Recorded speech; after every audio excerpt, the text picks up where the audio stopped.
Vamos a comenzar analizando una obra de un edificio en altura que se llama Edificio Cruz del Sur del año 2008-2009, cuyos autores son los arquitectos Izquierdos y Lehmann. Se trata de un edificio constituido por un basamento de triple altura más 18 pisos, llegando a una altura total de 70 metros y con un desarrollo aproximado de 18.000 metros cuadrados. El edificio se ubica dentro de un corredor principal de la ciudad de Chile, la avenida Apoquindo, y dentro de lo que es la ubicación, ¿no es cierto?, del edificio dentro del sector de la ciudad, también cumple una función de remate, ¿no es cierto?, de remate visual de esa avenida. Entonces tenía toda una carga también urbana, ¿no es cierto?, el posicionamiento a la hora de elegir la idea de partido de este edificio. Tiene unas condicionantes muy fuertes, como son la de dejar la planta baja libre, generar una plaza urbana, a través de un desnivel, ¿no es cierto?, generan un clima particular, ¿no es cierto?, en el desarrollo de esa plaza, que no está al mismo nivel que en la avenida, con lo cual tiene una cierta protección sonora y visual de ese entorno que se entendía como un poco agresivo para el basamento del edificio. Y también tiene un alto compromiso desde el punto de vista estructural, ¿no es cierto?, el desarrollo morfológico. Podemos apreciar que el edificio se constituye de un núcleo central y un desarrollo de estas plantas cuadradas, donde se ve claramente que las plantas inferiores son menores en cuanto a dimensiones que las plantas superiores. Y la estructura esa externa, ¿no es cierto?, que es la encargada de tomar los planos resistentes horizontales en el borde externo, queda totalmente expuesta en el envolvente del edificio, y aparece una estructura de transición que es la encargada de llevar las cargas verticales que se están generando en el perímetro, que son transmitidas por las losas a través de esta estructura reticular en el perímetro, son nuevamente redireccionadas hacia el núcleo, ¿no es cierto?, transfiriendo los esfuerzos de esa piel hacia ese núcleo central. Acá se puede observar en la parte inferior este rehundido de esta plaza de ingreso, ¿no es cierto?, generando esta protección de esas agresiones urbanas de las que estábamos hablando. Y desde el punto de vista de la estructura se aprecia claramente, ¿no es cierto?, esta estructura de transición que está redireccionando los esfuerzos que se están generando en el perímetro estructural y están siendo llevados al núcleo central. ¿Cómo está ideado, ¿no es cierto?, el sistema estructural? ¿En qué consiste? Básicamente tenemos una parte, el basamento, ¿no es cierto?, donde se ha liberado, no aparecen planos horizontales, se ha liberado, se ha generado esa triple altura, lo cual le da una escala al ingreso. Los 5 niveles de subsuelo, que son para las cocheras, que también sirven, ¿no es cierto?, de anclaje que forman parte del sistema de fundación del edificio. Lo que es la torre o el desarrollo de los niveles superiores, donde tiene la particularidad que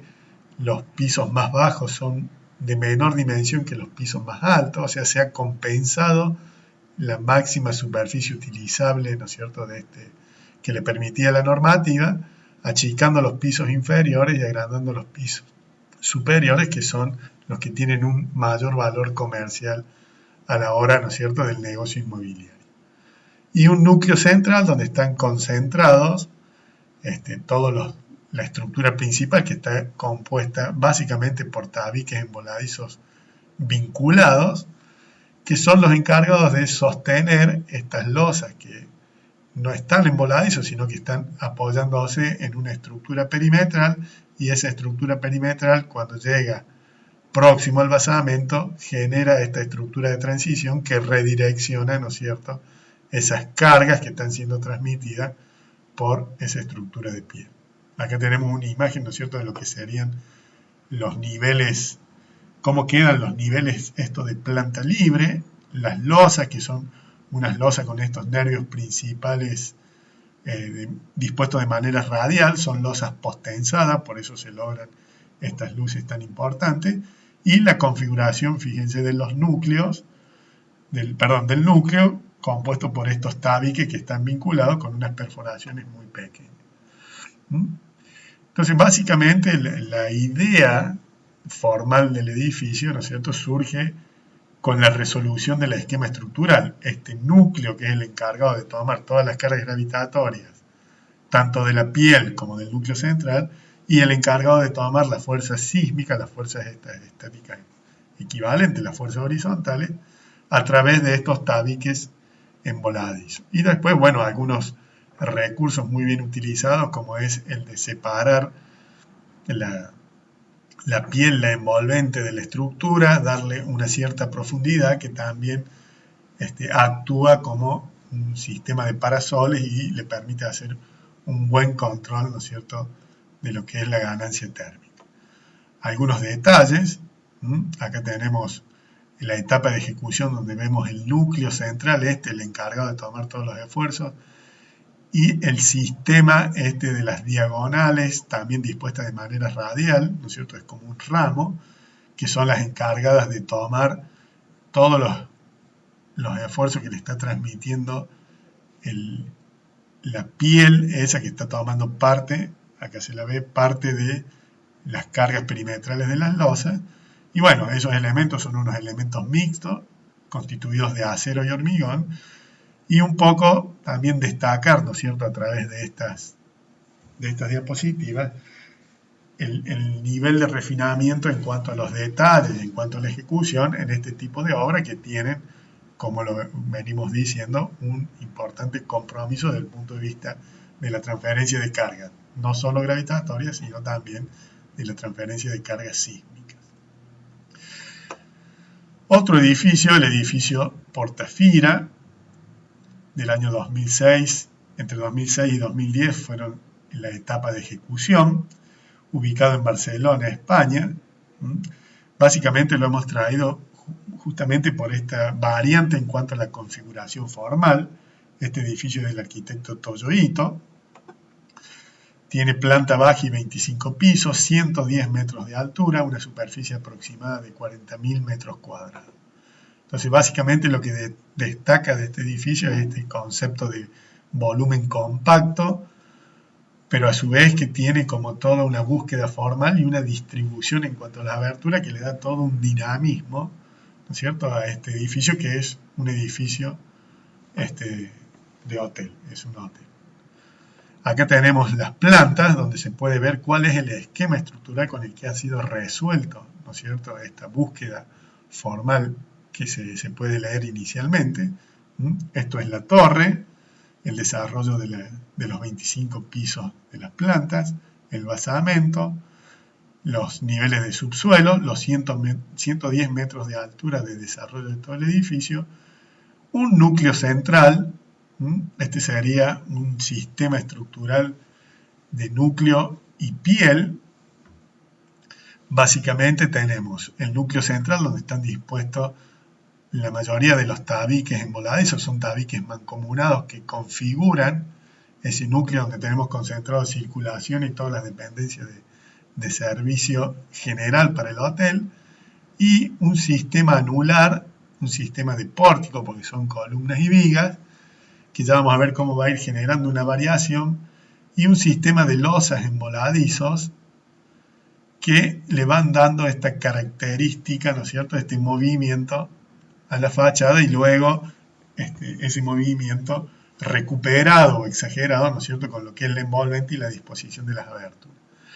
Acá podemos ver cómo en los pisos iniciales tenemos esta situación, ¿no es cierto?,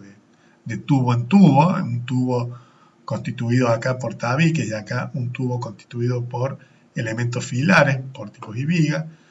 como en los primeros pisos estos elementos que en planta baja o en los primeros niveles eran elementos puntuales como columnas, luego por la disposición funcional, por tratarse de habitaciones de este hotel, se los transforman en estos tabiques de longitud variable que permiten, ¿no es cierto?, generar esta configuración en planta,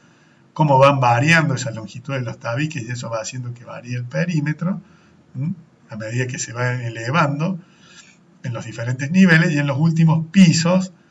se achican esos tabiques, aparece un sistema de columnas que arrancan de los tabiques inferiores, liberando, ¿no es cierto?, los espacios para generar estos espacios de uso común, hasta que llega a ahí se produce como una transición, un doble sistema, ¿no es cierto?, de elementos perimetrales, hasta llegar al último nivel, donde se genera una gran planta libre, donde se desarrollan las actividades principales del hotel en cuanto a lo que son los usos comunitarios. Acá tenemos algunas imágenes donde se ve reflejado este análisis o esta visión que hacíamos de la estructura, ¿no es cierto? Acá en los pisos inferiores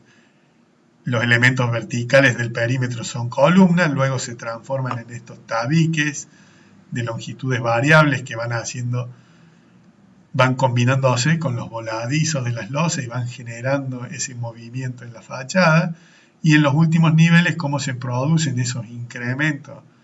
en la longitud de los tabiques, la aparición de ese sistema de doble columna en los pisos superiores y que generan como esta especie de afloramiento de las últimas plantas, generando un incremento de la superficie de los últimos niveles. Y esto que también es interesante, ¿no es cierto?, es la disposición de las envolventes, la posición de las aberturas, que parece que tuviera todo una posición aleatoria que generan o exacerban ese dinamismo que se busca acompañar con lo que es la resolución de la estructura. Entonces, en el primer caso teníamos un sistema estructural resuelto estrictamente con tabiques envoladizos. Acá tenemos un sistema, ¿no es cierto?, de una combinación de tubo en tubo, un tubo interior constituido por tabiques envoladizos combinados y también un perímetro exterior,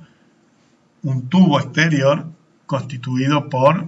planos resistentes que podrían ser pórticos constituidos por columnas y vigas y tabiques y vigas. Otro ejemplo donde la estructura también cobra una participación predominante, está totalmente expuesta, ¿no es cierto?, en el edificio de Torre Cepsa de Telemadrid del año 2004-2011. Estamos hablando de alturas superiores a las que a lo mejor vamos a abordar con el ejercicio que estamos desarrollando, pero siempre es interesante ver estas buenas resoluciones, ¿no es cierto?, de edificios para poder sacar algunos tipos, algunas ideas de cómo es el abordaje, ¿no es cierto?, de la propuesta estructural. La ubicación es Madrid, España, el arquitecto es Norman Foster. El desarrollo del edificio es de planta baja y 48 niveles,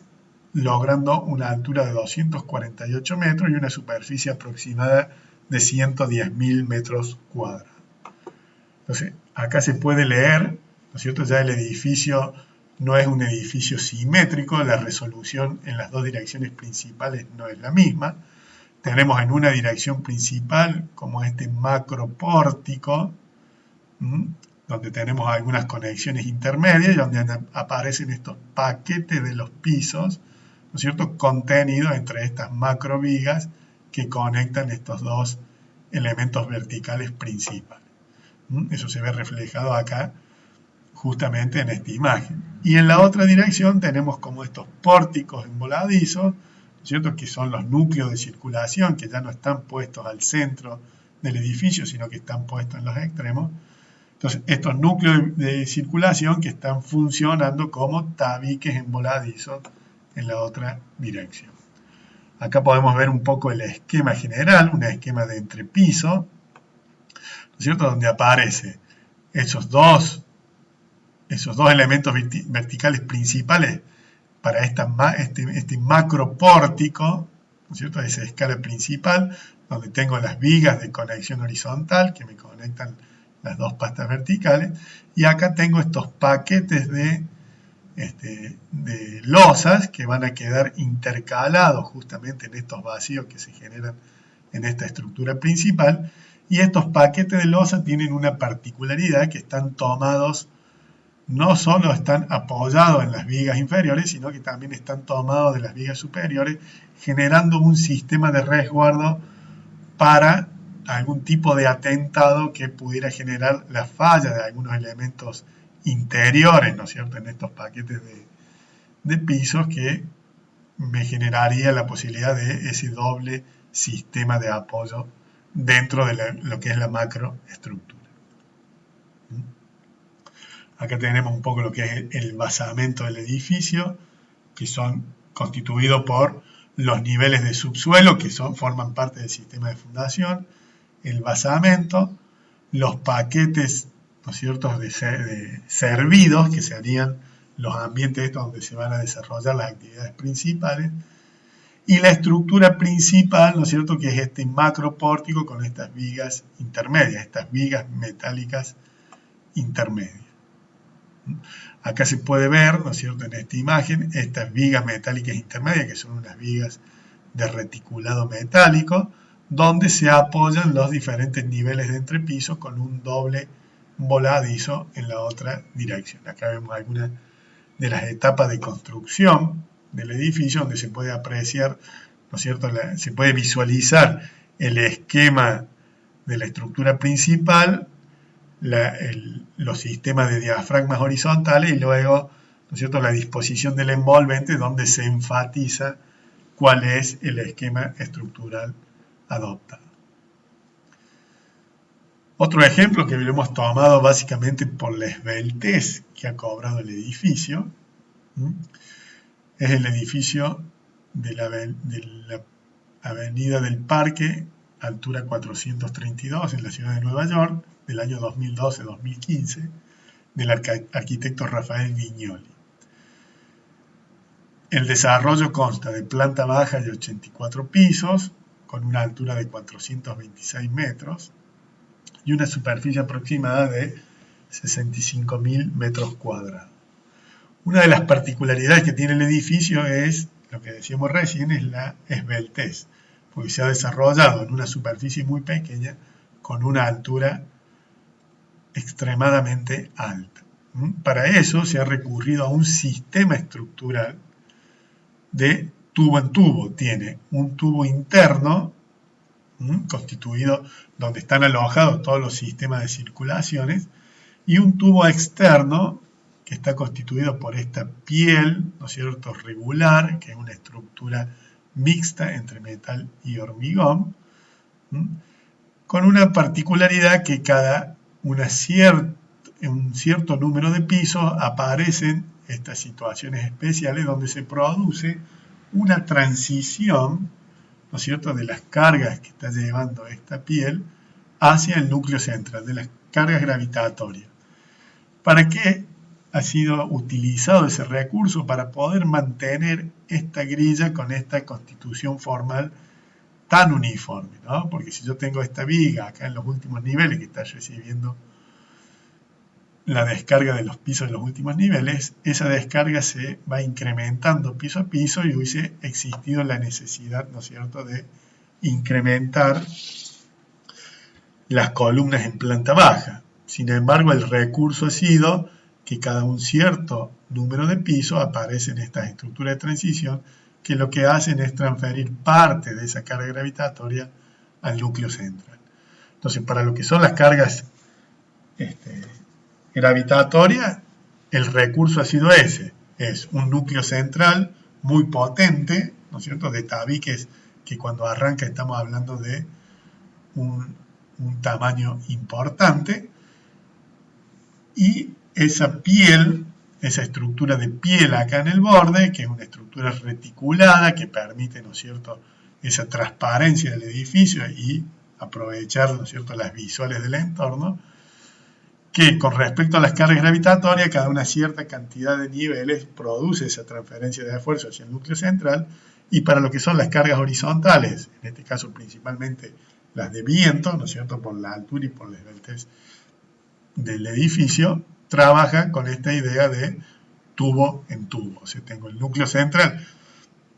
si pueden apreciar acá el tamaño o el espesor, ¿no es cierto?, de los tabiques, que es muy importante,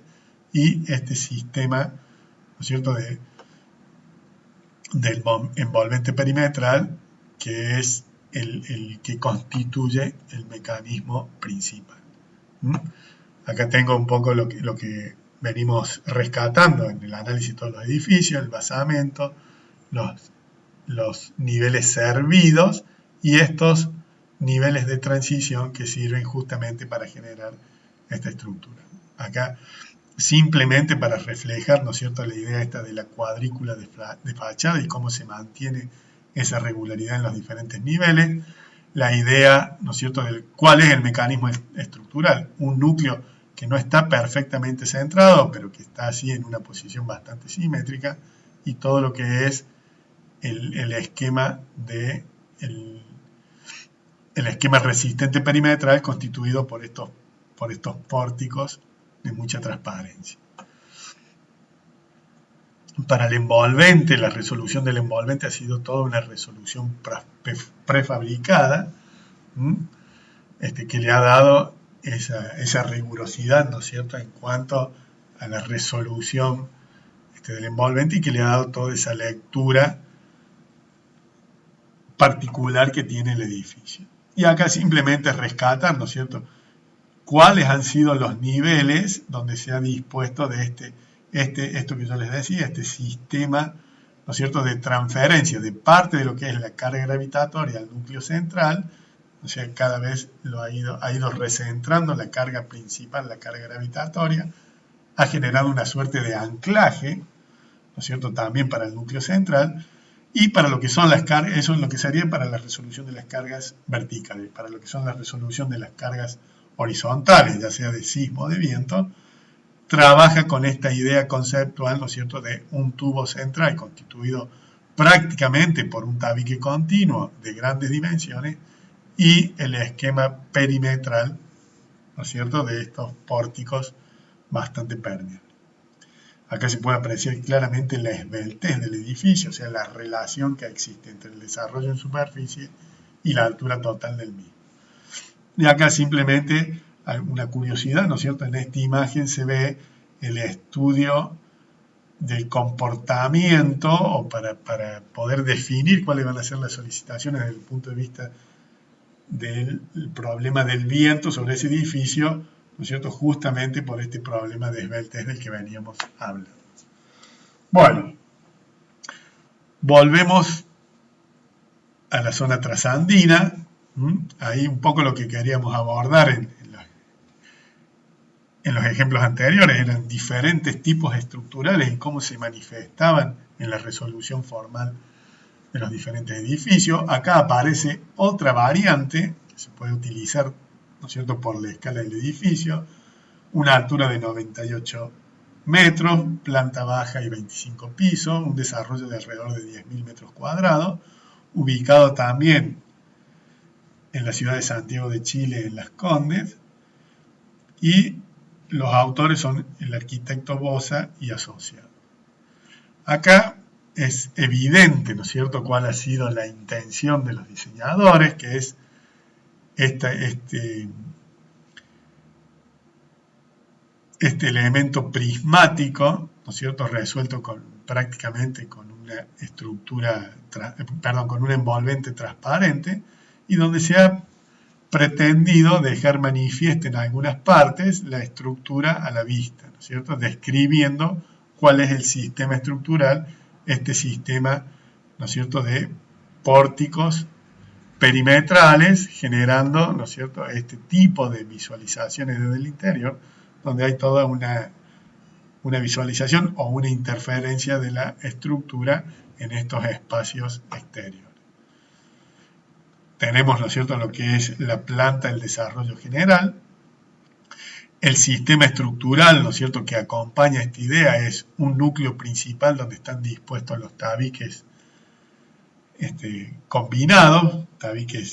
en una dirección y tabiques al lado de la otra dirección, y un sistema de pórticos constituido por vigas y columnas. Aparece una cierta asimetría en la distribución de los elementos principales que deberá ser verificada, ¿no es cierto?, en cuanto al comportamiento frente a las fuerzas horizontales, que es una de las condicionantes principales de estos edificios, ¿no es cierto?, por la ubicación a donde están. El sistema de fundaciones con 2 niveles de subsuelo, el basamento y el desarrollo de la torre. Un núcleo principal, que es donde tengo dispuestos los tabiques, y un poco en lo que se ha logrado, ¿no es cierto?, con esa disposición, que es justamente esta imagen, ¿no es cierto? Fíjense cómo el acceso o el basamento que está liberado de envolvente, donde se ve claramente cómo pasan esos núcleos y se conectan con el plano de fundación, y esta liberación, ¿no es cierto?, que se ha producido en algunos pisos, generando, ¿no es cierto?, ese efecto importante en lo que es la imagen del edificio. Entonces, esta es otra alternativa de cómo el sistema estructural, ¿no es cierto?, donde se lo ha dejado en algunas partes del edificio visto, expuesto, expresa, ¿no es cierto?, cuál es la intencionalidad de los diseñadores. Otra forma de abordar, ¿no es cierto?, la resolución de un esquema estructural, estos son edificios de planta baja y 16 pisos, de 55 metros de altura, bastante similares, ¿no es cierto?, a la escala que nosotros vamos a manejar, ubicado en la zona de Providencia, también en Santiago de Chile, obra de los arquitectos Simonetti y Stewart. Aparecen estos 2 edificios, que son 2 edificios contemporáneos, ¿no es cierto?, hechos en simultáneo el desarrollo, pero las búsquedas son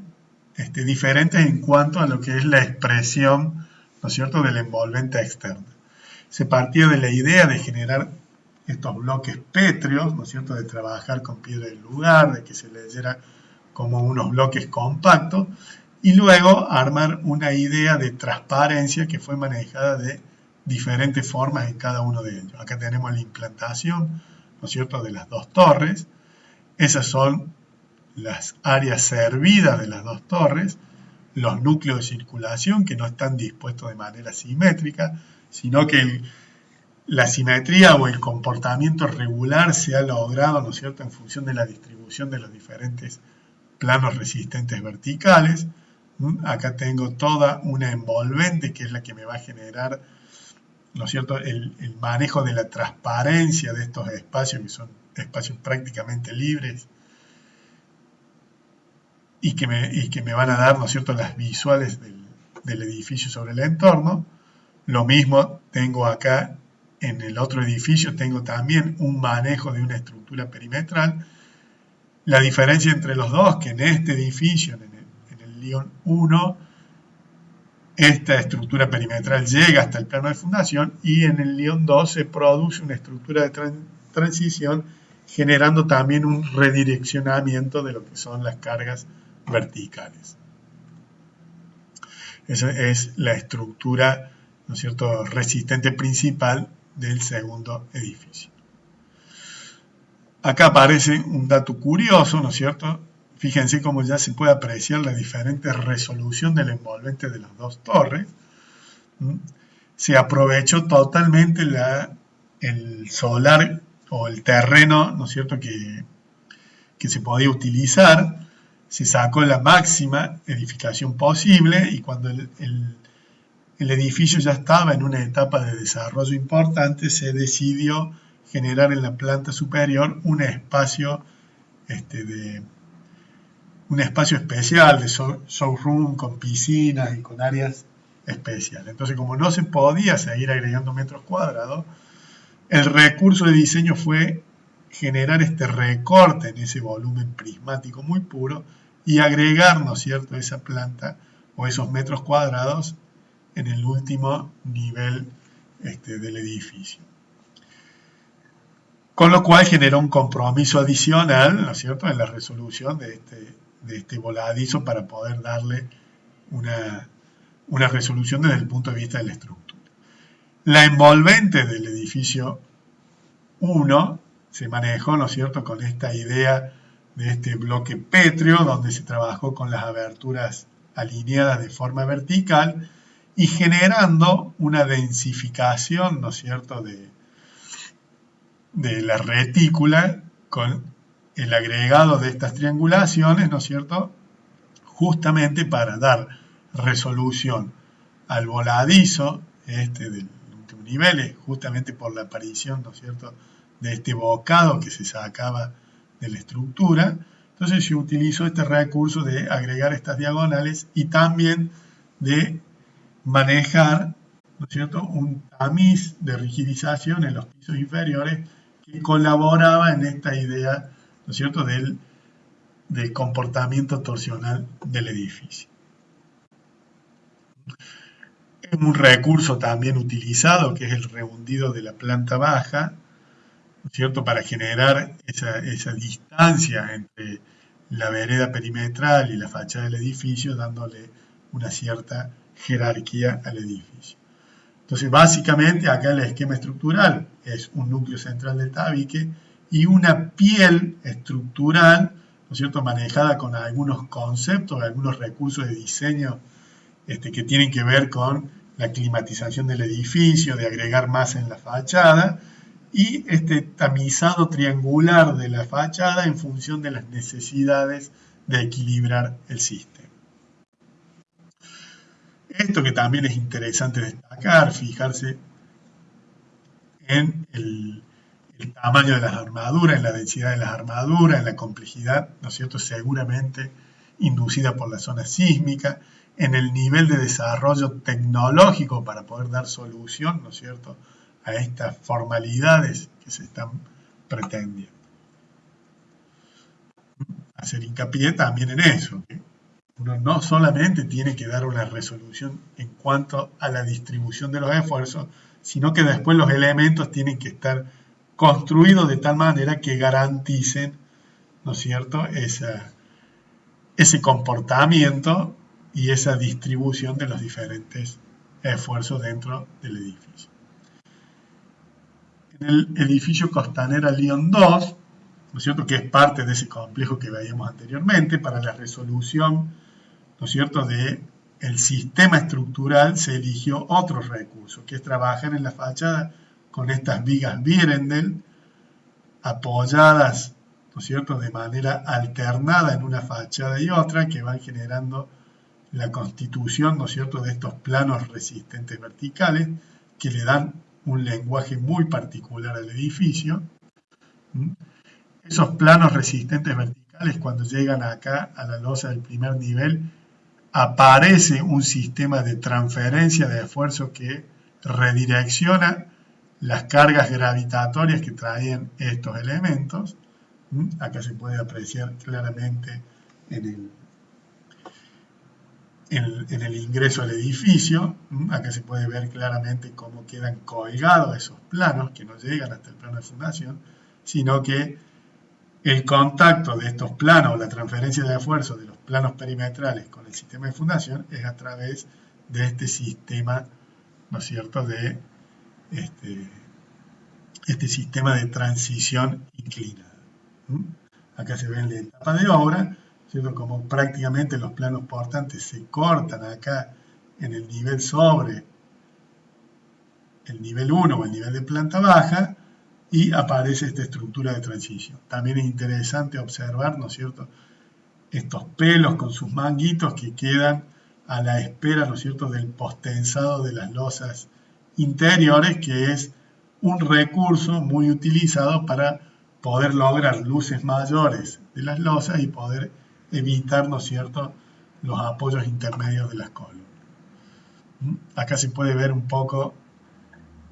la evolución, ¿no es cierto?, de la idea formal, esta idea de generar estas vigas que se van apoyando de manera alternada una sobre otra para transferir las cargas gravitatorias, y luego el recurso de transformarlo en estas vigas Vierendel exterior. Acá se ve, ¿no es cierto?, claramente esta idea manifiesta en esta maqueta, que expresa un poco cuál era la idea original. A esta habría que agregarle, ¿no es cierto?, el núcleo central, que seguramente tiene una participación importante en la distribución de los esfuerzos horizontales. Y bueno, insistir en esto, ¿cierto?, en la idea de que para lograr este tipo de resolución, ¿cierto?, estos edificios que tienen un alto compromiso en lo que es la distribución de los esfuerzos, tanto de las cargas gravitatorias como de las cargas horizontales, la tecnología acompaña, ¿no es cierto?, a la resolución de este tipo de construcciones. Fíjense la densidad de las armaduras, ¿cierto?, para garantizar esas propiedades que siempre las tomamos como válidas, que son la ductilidad y la capacidad de transferencia de esfuerzo.